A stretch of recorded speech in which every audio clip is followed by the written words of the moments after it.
Meu nome é Ricardo D'Amico, eu sou ginecologista obstetra e trabalho na Intermédica.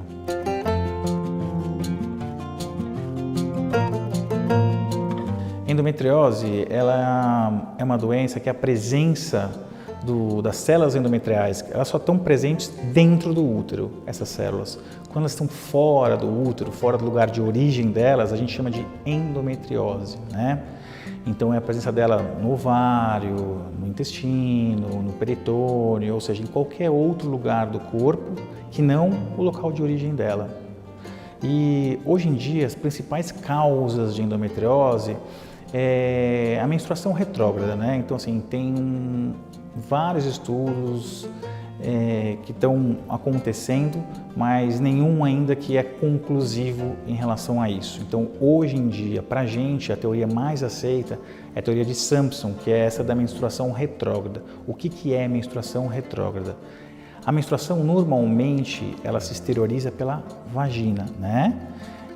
Mas, em alguns casos, a menstruação, ela sobe pelo útero, percorre as trompas e cai dentro da nossa cavidade pélvica. E é nessa menstruação retrógrada onde as células endometriais acabam se implantando em outros locais, né? Por uma série de deficiências imunológicas da paciente, isso acaba acontecendo em algumas mulheres e em outras não.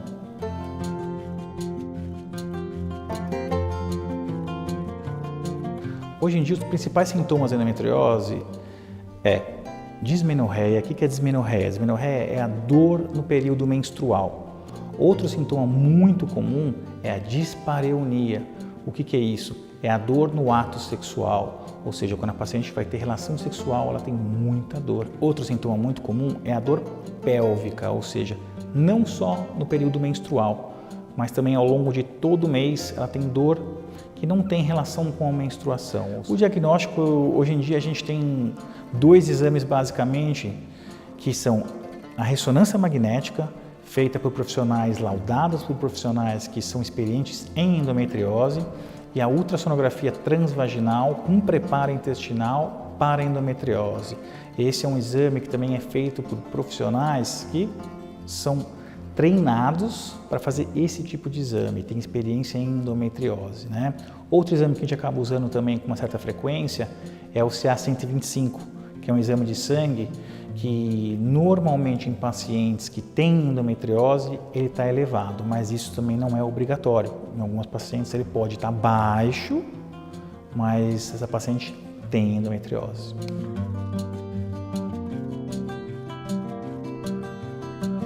A gente divide em dois grupos, tratamento clínico, medicamentoso e o tratamento cirúrgico, né? O tratamento medicamentoso, a gente pode usar os anticoncepcionais, sendo os anticoncepcionais orais combinados, que é estrogênio mais progesterona, ou só progesterona, né? E pode usar o DIU, normalmente a gente usa o DIU Mirena, que é o DIU que tem uma quantidade de hormônio. A gente pode usar o anel vaginal também, pode usar o adesivo, ou seja, qualquer tipo de contraceptivo hormonal a gente pode usar no tratamento de endometriose. Não tem um que seja melhor do que o outro. A gente usa muito também os anti-inflamatórios por conta do processo inflamatório que a endometriose causa, né, no organismo da mulher, então acaba ajudando no combate à dor dessa paciente, né? Tem os agonistas de GnRH, que são remédios que a gente usa, são injeções que duram 3 meses, de 1 a 3 meses, que a gente pode usar também, mas que tem um curto período de ação, ou seja, a gente não pode usar isso a longo prazo. Então, o tratamento cirúrgico que a gente utiliza a via laparoscópica, tá? É uma via menos invasiva, dá uma recuperação muito mais rápida para a paciente, né? A gente tem uma visualização da cavidade muito melhor, de 360 graus da cavidade abdominal, então a gente consegue enxergar todos os órgãos muito bem, consegue fazer o diagnóstico onde tem foco em endometriose e tratar esses focos de endometriose, tá? Então o tratamento basicamente se divide em tratamento medicamentoso hormonal e tratamento cirúrgico.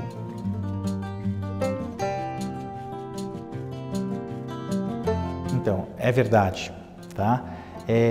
Estima-se que das pacientes inférteis, 50% têm endometriose, tá? Então, assim, é um número bastante grande, é uma doença que causa em graus diferentes essa infertilidade, né? Às vezes as pessoas veem em relação a, se eu tenho uma endometriose muito grave, então eu vou ser infértil. Não, não tem relação na gravidade da doença com o grau de endometriose. Às vezes a mulher tem uma endometriose leve e tem um grau mais elevado de infertilidade. E às vezes a paciente tem uma endometriose profunda, uma endometriose mais severa e consegue engravidar com mais facilidade, tá? Então não tem uma relação isso, gravidade de doença e infertilidade, tá? Mas é claro, fazendo o tratamento adequado, descobrindo os órgãos acometidos, algumas mulheres conseguem voltar a ter uma fertilidade.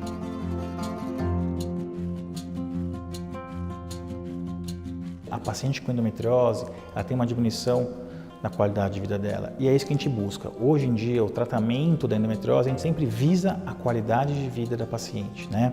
Essas pacientes, ela tem uma relação com o marido prejudicada, ela tem uma relação com os filhos prejudicada por conta da dor.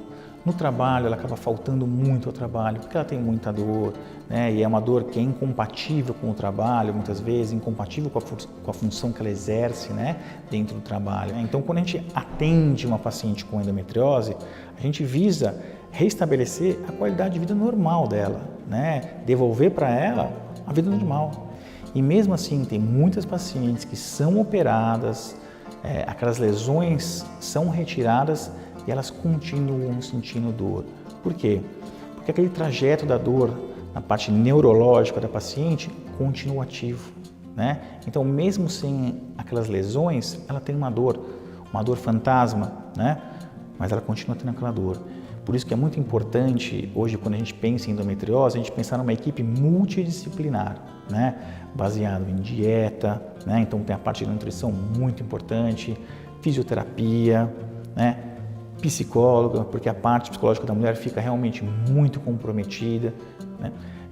Grupos de dor, então hoje em dia a gente tem colegas especializados em dor que vão abordar essa paciente visando diminuir a dor dessa paciente. Então hoje, quando a gente pensa em endometriose, a gente pensa realmente uma abordagem multidisciplinar, né? Sempre visando restabelecer a qualidade de vida dessa paciente. Caso vocês tenham mais dúvidas ou queiram saber mais sobre saúde, acessem nosso blog da saúde no portal GNDI.